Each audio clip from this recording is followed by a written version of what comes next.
Nilai kripto terus anjlok dalam beberapa waktu terakhir. Apa penyebabnya dan bisakah nilainya kembali naik? Kompas Bisnis sudah bersama dengan Oham Dunggio, mantan Kepala Asosiasi Blockchain Indonesia, sekaligus CEO BTRIPS. Selamat pagi, Mas Oham. Ini yang jadi sorotan nih, nilai kripto ini lagi turun terus nih Mas ya, sejak bulan Januari hingga sekarang. Sebenarnya ini bisa nggak sih Mas membuat kripto ini berada di titik paling rendah begitu nilainya? Baik, mungkin saya mengucapkan selamat datang bagi para investor baru.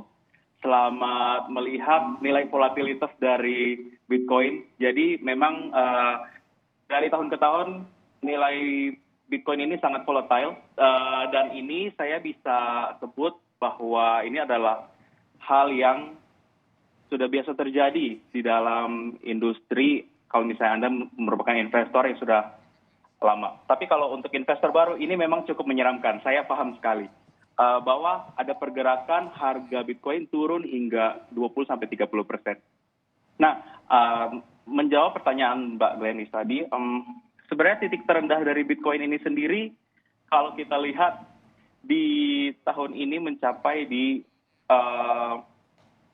lumayan rendah ya, sekitar kemarin sempat menyentuh angka 400 jutaan ya. Namun sudah bounce back kembali gitu. Jadi ini hal yang lumrah karena memang sangat dinamis sekali begitu ya investasi di kripto ini. Sebenarnya tapi Mas, apa sih faktor yang bisa membuat mata uang kripto ini turun ataupun sekali melambung tinggi sekali begitu? Baik, mungkin simpelnya gini ya Mbak Genais.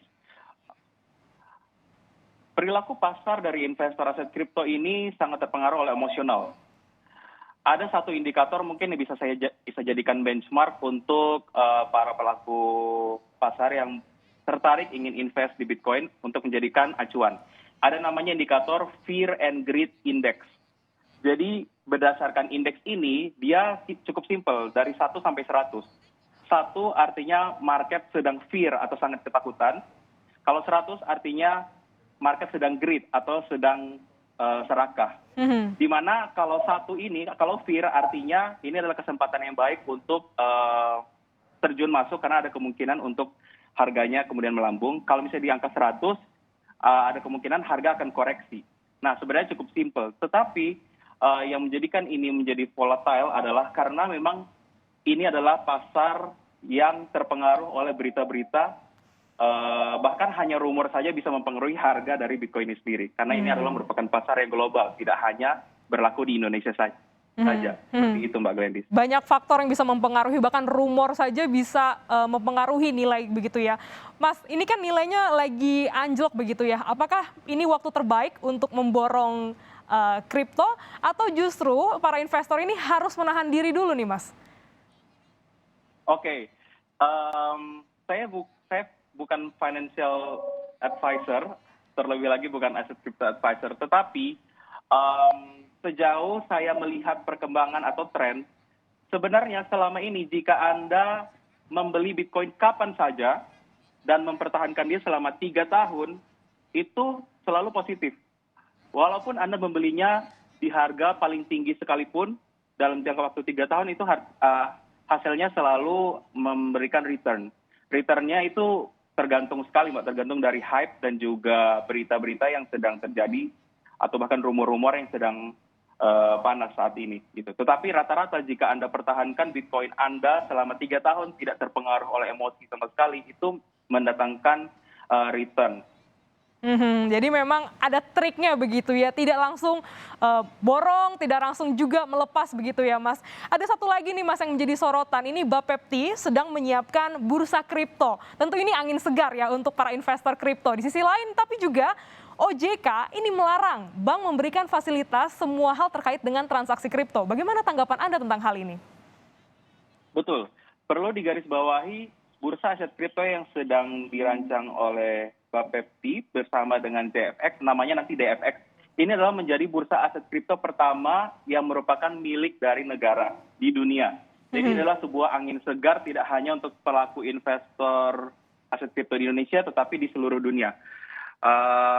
Di satu sisi, kebijakan dari OJK untuk melarang penyedia jasa keuangan untuk melayani transaksi aset kripto itu memang sudah sebaiknya seperti itu, Mbak Glendis, di Indonesianya ya. Karena berdasarkan peraturan, berdasarkan undang-undang kan mata uang yang sah dipergunakan sebagai alat transaksi di Indonesia hanya kan rupiah. Jadi selain rupiah, mau itu tidak hanya Bitcoin, mau itu emas, mau itu USD, itu kan dilarang untuk bertransaksi di Indonesia. Saya rasa headline dari media-media yang hanya meng-highlight akan Bitcoin dilarang sebagai alat transaksi itu mungkin terlalu glorified ya. Padahal memang selain rupiah itu tidak boleh dipakai untuk bertransaksi di Indonesia.